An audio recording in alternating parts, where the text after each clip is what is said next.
Hello everyone! To those of you that aren't on Twitter and didn't see the news from the other day, Keir Starmer was on LBC, a British talk radio programme, and got a particular call that caused a bit of a ruckus, but I will let Novara Media cover those specifics. We are told Keir Starmer has completed unconscious bias training, but does he need lessons in identifying racism which is a little bit more explicit? Yes, Keir, I'm afraid your attempt to kneel to the church of anti-black racism is still not enough for these race grifters at Novara Media. I hope you feel happy. That's the question I asked myself after watching him respond to a caller on LBC this morning. Well, of course you would. Ever since Jeremy Corbyn got kicked out of the party, you have had all of your sights on Keir Starmer for getting rid of him. So the lady had phoned in to ask Keir Starmer what he thought about her husband, who she said had been one of the fans booing at Millwall's match when the players took a knee. Based and red-pilled Millwall fan. Starmer said he disagreed with the booing, but then failed to challenge her on something she said which was far more worrying. What, did she say she doesn't care about N-words or something? Let's take a look. Taking the knee, and the players and the referees very often take the knee, and I think that's what it's symbolic of. Yeah, Nick Ferrari has a point. How is taking the knee at a football match in any way helping anti-racism? All it seems to be doing is inflaming racial tensions, and most Britons agree. And they have had a bit of back and forth on that subject until Keir comes up with his counter-argument to how is bending the knee in any way helpful. There is racial inequality, there is injustice, and from time to time it becomes an issue. It's looked at for a few weeks and then it goes away, and this is an attempt to keep the focus on it until things really change. Until what changes, Keir? Nick Ferrari goes off on one about how there are prominent black people all over Britain, and especially in football, and how it really doesn't seem like racism is a problem in football anymore. So Keir's trying to say that it's a symbol to say we are going to keep doing this until things really change. But again, what changes? I can't see anything apart from defund the police and keep positive discrimination, allowing non-white people to get jobs that other people in the job process might be more worthwhile hiring for. In short, it is just a virtue signal, and Keir Starmer basically admitted that. Anyway, we really should get to the main point of this phone call. I don't know why Novara Media put all that bit in. Gemma, why did your husband... Sorry, you didn't quite explain, if I may go there again. Why did he choose choose to boo, sorry? Because if anything, the racial inequality is now against the indigenous people of Britain, because we are set to become a minority by 2066. Uh-oh, Gemma's come out with her hate facts. Gemma, don't you know it's racist to point this out? Don't you know it's racist to point out that demographics are changing in Britain? Don't you know it's racist to point out, like this simple infographic is showing here, that most people in London are actually born from outside the country? Gemma, you have got to check your racism here, I'm afraid. And taking the knee, bringing the political sphere into the football arena, and we just have to look across to the Middle East. You know, Israel has a state law that they are the only people in that country to have self-determination. Well, why can't I, as a white British female, have that same right? So I'm obviously completely with her on the point about bringing the political sphere into hobbies and things like that. It's happened with gaming with me.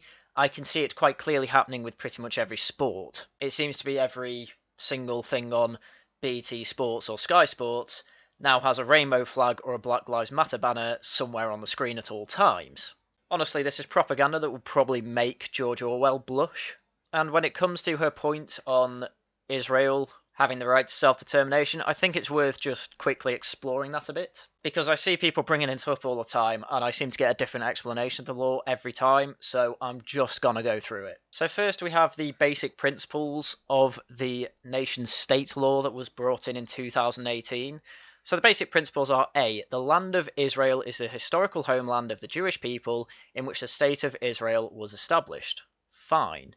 If you want to make that apply to Britain, you will say the land of Great Britain is the historical homeland of the British people in which the state of the United Kingdom of Great Britain was established. The state of Israel is the national home of the Jewish people in which it fulfills its natural, cultural, religious and historical right to self-determination. And if you want to turn that into a British one, you'll say the state of Great Britain or the United Kingdom is the national home of the British people. Fine. The right to exercise national self-determination in the State of Israel is unique to the Jewish people, and again, State of the United Kingdom is unique to British people. That's fine, I'm a nationalist. So obviously I think the people of the specific states should be able to self-determine what happens in their own borders. That was the idea of democracy and things like that. I think the main issue I have with this is that with Israel, obviously it says all Jewish people and things like that. And people then take that to mean the Jewish race, and I don't think it's quite that simple. Because let's take the law to say that when they say natural, they mean ethnic or something like that.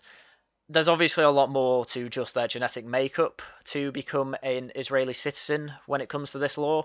They also have to fulfill the cultural, religious, and historical criteria as well, which, as Gemma says, when it comes to the indigenous Brits, that will generally be what makes up that demographic. And this isn't to say that migrants and the generations after these migrants immigrate to the country. That doesn't mean they can't integrate into British society, and they can't then take part in this self-determination.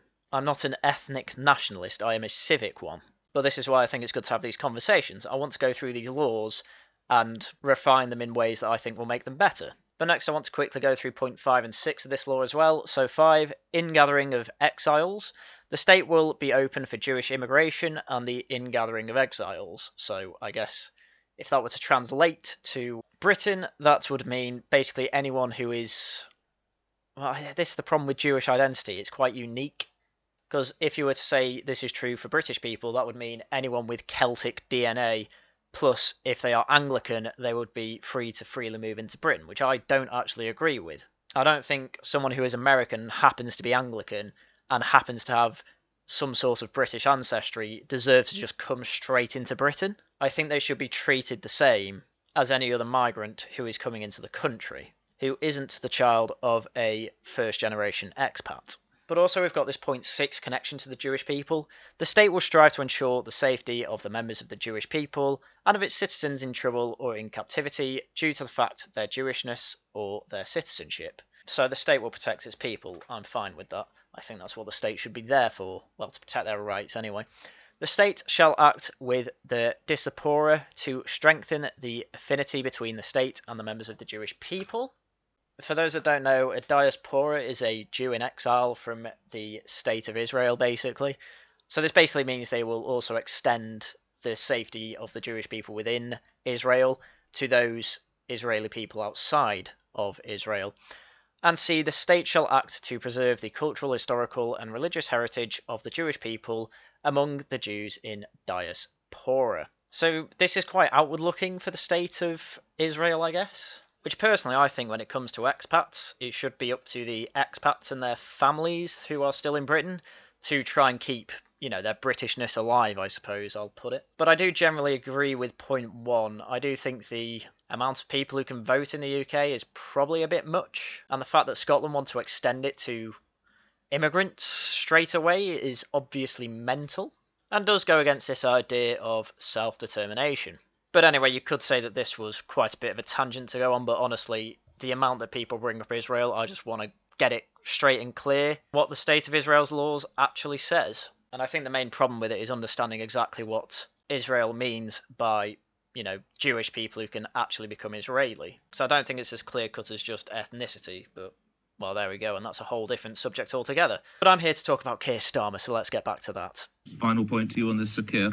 But Gemma, we all have those rights. We have the right to self-determination. Okay, we voted Brexit in 2016, and we are still not sure if it will actually happen. And quite a few people make a really good point when they say that we never asked for mass migration. Tony Blair just kind of did it on a whim. Tony Blair did a lot to this country to ruin its chance of self-determination. So to say that we have these rights, it's a bit of a reach. This is about recognising some injustice has gone on for a very, very long time. And I think people were genuinely moved this year and want to make sure that that injustice is dealt with. And, people will look at it different ways, but I think the vast majority of people do want a more equal society. No, he's just completely dodged the question here. He's not really answered it. All he really did was virtue signal. And guess what? That wasn't good enough for Novara media. Now, I think actually Keir Starmer's answer in the first half of that clip was quite good. I think his defence of people taking a knee was very thoughtful and very persuasive. They think that virtue signalling is very persuasive and very thoughtful. That is your mind on communism. The second half, though, I mean, let's go over what that caller said. So the caller said that actually it's white people who are oppressed in this country because they're about to become a minority by 2066.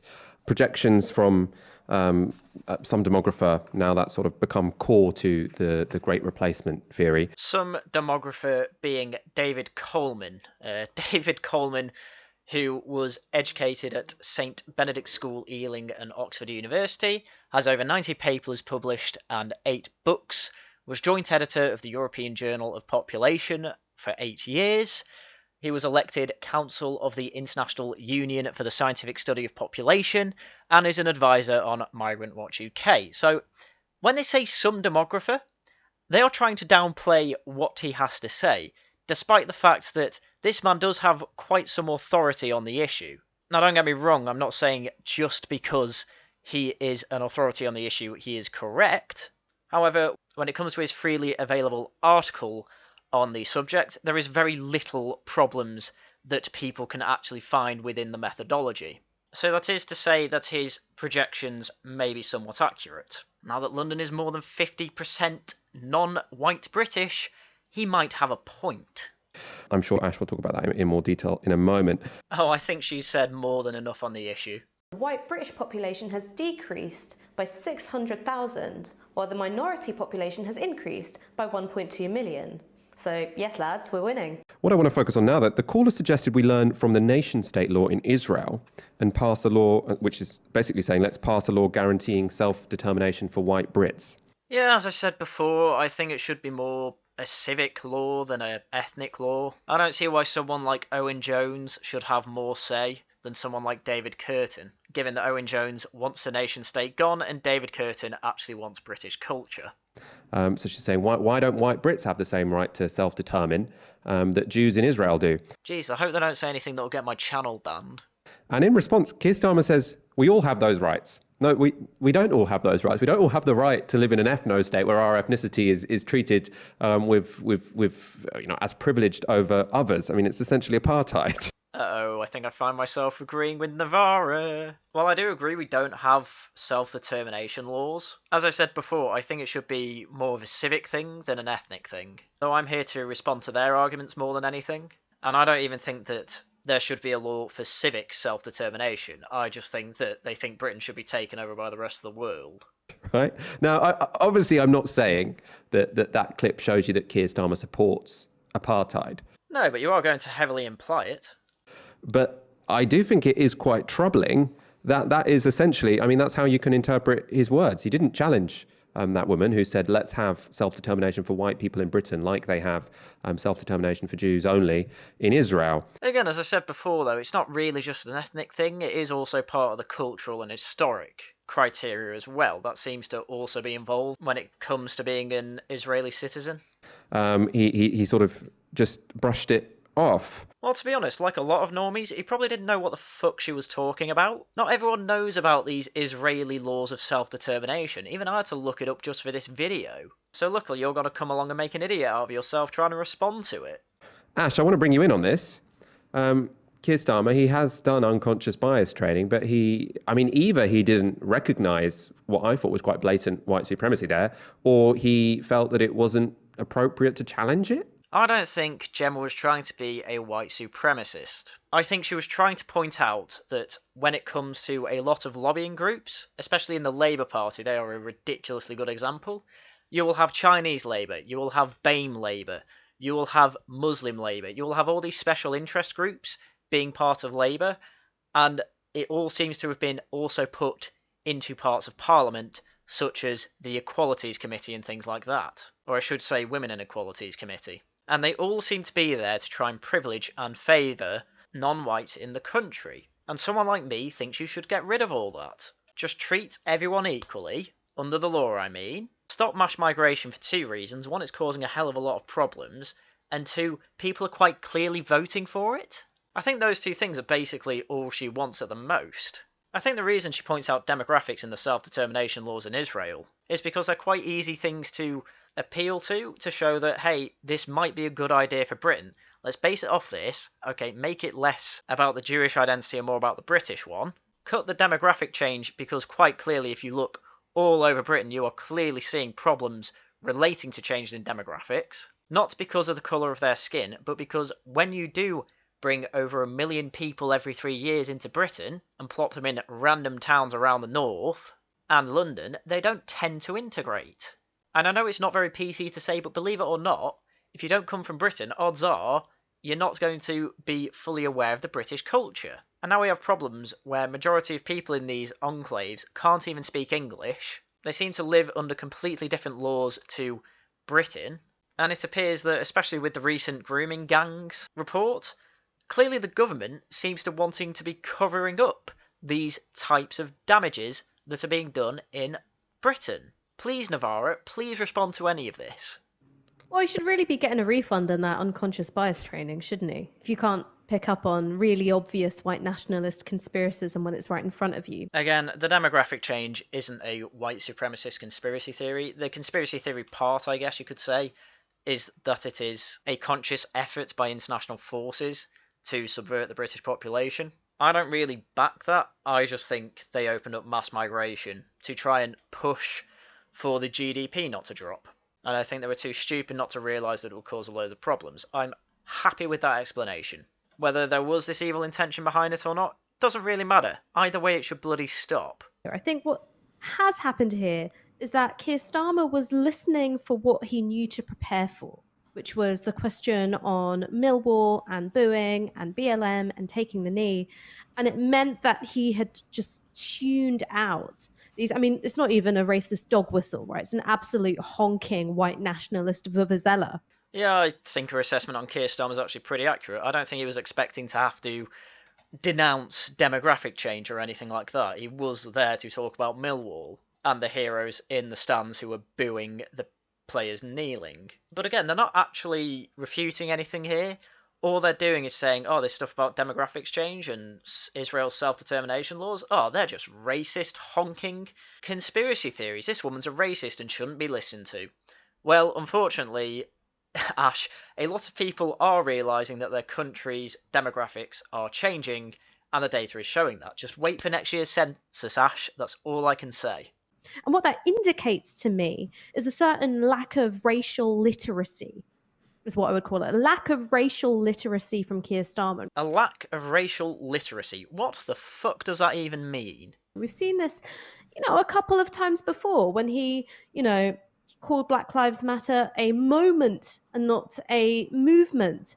When he, dismissed defunding the police out of hand, which is fine if that's a policy decision that you disagree with and want to distance yourself from. Look how much they are trying to control the language when it comes to calling Black Lives Matter a moment instead of a movement, which personally I think Keir Starmer was just using interchangeably, because I think in his mind Black Lives Matter will go away when they actually get what they want. Unfortunately, he is very wrong, as we've seen with Stonewall and a lot of other activist groups. They get what they want. In the case of Stonewall, gay marriage, they got it. They don't stop. Now they're moving on to trans kids. And the same will happen with Black Lives Matter, and I think this is what Ash is getting at. She doesn't want Black Lives Matter to ever stop. One, because she can grift off it, but two, because Ash Sarkar is the type of person who, even when she gets what she wants, it won't be enough power for her. She wants everything. She is a greedy cunt when it comes to power. But amazingly here, she isn't being an idiot and having a go at Keir Starmer for distancing himself from defund the police. I think even she knows that's unpalatable for normies. So amazingly, there is some self-awareness from Ash Sarkar, which, man, that is a first. But with this kind of degree of disrespect for the activists who had generated it. So Keir Starmer's bad because he called Black Lives Matter a moment, not a movement, and that was disrespectful to the Marxists who started it. Lovely stuff, Ash. He doesn't have that kind of discerning ear and ability to react and to respond from a place of, I think, very deep confidence and knowledge. Yeah, probably because he's got bigger fish to fry coming out of a Corbyn Labour Party than having to worry about fucking the Great Replacement, because no one gives a shit about it anyway. But what people who vote Labour want is less Corbynism, and they seem to want Blairitism back. God fucking knows why. And that's going to be a problem. And it's not going to be a problem because the left, who are phenomenally disempowered within Labour are going to kick off. That's not going to be a thing that troubles him. I like how she calls it the left. What she means by the left is the Marxists' momentum types in Labour. And that is correct. I do think Keir Starmer is just going to ignore that, and I think he can actually get away with it, now that he has kicked out their golden calf of Corbyn. And eventually I think they will all dissipate away. I can see the Labour Party really splitting down the Marxist road and the, Blairite neoliberal road, I guess I'll call it. Ultimately, I don't think that will be Labour's downfall. I think there are enough still tribalist Labour voters out there in the UK who will just vote Labour because they're not the Tories and for no other reason. What is going to trouble him is that this phenomenon of great replacement conspiracism and this kind of, subterranean media infrastructure, ecology, which is sort of being generated and nurtured by the alt-right, this kind of phoning into radio shows in order to wedge in your white nationalist talking points. It's called groyping, you uncultured swine. That is only going to grow. And unless you have a Labour leader who's able to identify when this is going on and have some kind of prepared response to it, which is making, a real impassioned defense of the kind of society that he wants to see, a multiracial, multi-ethnic and multicultural democracy, then a Labour leader is not going to get anywhere nearer Downing Street than his predecessors. I absolutely love this because she is basically saying, look, we need to find a Labour leader who will have a good defence for multiracial, multicultural democracy. We need someone who can defend that. Ash, you can't find anyone. You can't even defend it yourself. That is why you are not saying, oh, he should have said, specific point A, B, and C. Now, what you're saying instead is, oh, he should just virtue signal more. Bitch, he virtue signalled for 5 good minutes there. And that's still not enough for you. And even if he did directly respond to the point of white Britons being a minority in 2066, by saying nothing short of, good, I hope that happens, do you think that is going to get your red wall that fell last election back? Do you think Blythe Bloody Valley is going to go, you know what, he's right. White Britons being a minority in 2066, I want that too. Ash, you need to go out and actually meet people. Staying in this London suburban bubble while you put on a ridiculous amount of makeup and ridiculously posh clothes is not going to help you understand how the country thinks. And let's be fair, it's the last thing a communist should be doing. And there's also one more thing that I briefly want to touch on, if that's okay, and it's about the matter of the Great Replacement itself. Oh, here we go. We've finally got to get to an actual point made by Ash Sarkar. Because whenever I call the Great Replacement a conspiracy theory, I have 1,000,001 far-right dunderheads in my mentions, sharing this one clip from a video that I did a few years ago called Against Integration. Yeah, you know what, Ash? I can't fucking think why they would do that.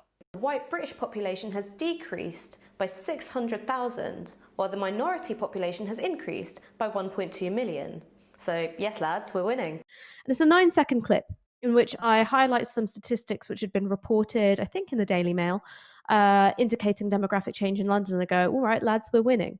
Yeah, because you fully appreciated that this Great Replacement conspiracy was actually true when it came to the demographic change part. That's literally you explaining the demographic change, and then you celebrate it? Actually, I don't know if you realise, but that's actually really insulting and disingenuous, especially when you constantly turn it back around and just say it's a white supremacist conspiracy theory. You literally admitted the stats bear out the theory. And the reason why they clip this and they distribute it is they think that it represents not only me saying, oh, the Great Replacement is real, but saying, and I'm a part of it. I endorse it and I think it's really good. Go on then, Ash. Let's see you weasel your way out of this one. The actual much longer video is about the research produced by a sociologist called Ted Cantle. Yes, she's right. I've actually got a video replying to her when she did this video. And I cite those statistics because I think that what it shows is that he handled this data in a very biased way. He looks at rising diversity, and because he judges it by the fact that you have a smaller proportion of white Brits in diverse areas, he goes, oh, that's a segregated neighborhood. I disagree with that fundamentally. So I'm going to link my video in which I respond to the video she's talking about, because I actually point out all the parts in which she's an idiot. Because her explanation of what he's saying there is wrong. What he was actually saying is that when people self-segregate, they can't integrate into British society. But when you have an area that is majority British, and there are some minorities in there, they tend to integrate a lot better, and it's a more cohesive society. You know, the shit that's common sense, Ash? But she's just so dishonest, as I'm sure you all expect her to be, that I just had to reply to it. And again, as she says there, no, the reason they clipped that isn't in any way to respond to the video as a whole. It is to respond to that little joke that you made, where you said, yes, the people of colour are winning. We are taking over the white native British population in terms of demographics. To say you're winning there, yeah, it's pretty insidious. The Great Replacement is a conspiracy theory which essentially says that there is a kind of shadowy, cabal of elites, often coded as Jewish. It's, very, very close to, lots of other anti-Semitic myths, this Great Replacement. Yeah, Swignats do make it very difficult to actually talk about these serious topics, I will agree. That's pulling the strings to try and, eradicate, the indigenous white race from Europe and America and sometimes Australia. I don't know, Ash, you saying you're winning on that front, it kind of makes you seem like you're part of it to these people. I don't. I think you're too much of an idiot to do that. This is, of course, complete hokum. What they do is they take these statistics which show demographic change, and there's all kinds of demographic change, right? There's religious demographic change, there's racial demographic change, obviously. There's also age demographic change, which no one seems to have that big of a problem with. Jesus, you are a fucking idiot, aren't you? So, okay, so you do actually admit there's demographic and religious change in the West. But then you bring up saying, oh, no one ever talks about age demographics changing. Ash, are you a fucking idiot? Do you know that an aging population is quite natural when birth rates drop? And you also do realise that the culture doesn't change very much when it comes to age demographics changing. Because even if you age, you are still living in the same culture. However, if you become an expat, all of a sudden the culture seems to change. Age is not a factor when it comes to that, you fucking idiot. Stop being a disingenuous twat. And they go, see, your race is under attack. No, what's going on and what drives these numbers is that, those waves of immigration, which were once kind of temporary. People would come over, they'd make some money, they'd move back. That's changed. People have settled down, they put down roots, they have children, they fall in love. Yeah, can you actually explain why things like that have changed, Ash? Because from what I can see, it's because we offer them a hell of a lot more than what they get in their own home countries. And what I think would be better is if they actually try and improve their home countries, then come over here and plant roots in ours to then change our own culture and make enclaves, which they are doing. And then you get problems like the grooming gangs and things like that. But hey, you think multiculturalism will win? I would not be entirely surprised if we end up with a hell of a lot more problems in the near future. They make lives with one another. They actually perform the kinds of integration which everyone's telling me is the right thing to do. Ash, I think you've got to realise that integration doesn't just mean coming here and making a family. It means changing their behaviour, their habits and things like that to actually fully fit in with the UK and its culture. And a really good way to do that would probably be at first to actually speak the bloody language. And given that 22% of Muslim women can't speak English or don't speak English very well at all, I'd say that in terms of integration, if a fifth of the women coming over of a particular demographic are not speaking English very well at all, or not speaking English at all, I'd say that's not very good integration, Ash. And that's what drives this Great Replacement conspiracy theory. It says that essentially demographic change is the result of these nefarious forces which are trying to rob white people of what's rightfully theirs. And it's very closely linked to anti-Semitism, also very, very closely linked with lots of really horrible stuff to do with, anti-abortion, very, very conservative on reproductive rights. I mean, look, this is the problem with the Great Replacement people who go absolutely nuts on it. We can even get Ash Sarkar to admit that there are demographic changes going on. The problem is that if you try and say Jews are causing it, and if you go fucking nuts over abortion, they can just dismiss you as being ultra-conservative, and they will keep doing that. Because I'm an example of someone who notices these demographic changes, think there's a problem, and doesn't think there's this massive conspiracy behind it, or go on about abortion rights and things like that. But my concerns, and people with the same concerns as me, who don't go into all that deep shit, they get dismissed and put into the same categories, and which is very annoying. So while Novara Media have actually just admitted that demographic change is a reality, they are going to keep denying the problems and keep calling people like me conspiracy nuts despite the fact I don't believe in the conspiracy. And I think it's important that when this is going to be, I think, such a core part of the far right story going forward, and you can see that there is this porousness between the barrier between mainstream opinion and alt-right opinion because of the kind of huge electoral upsets of Donald Trump having won in the 2016 American election. You've also got hard right Brexit, you've got this current composition of Boris Johnson's cabinet, and then you've also got a media ecology which is constantly drawing on these figures and elevating them to pundit status. Jesus, she does not have a clue what the alt-right is, does she? Her examples are Boris Johnson, Brexit, and Donald Trump. Sure, Trump and Brexit were right-wing, but bloody hell, this Boris Johnson cabinet, this has been pretty left-wing. And even Donald Trump's been giving out stimulus packages. You've been having a hell of a time with your UBI push. Also, which pundits are far-right and have been elevated by the MSM? Who are you referring to there?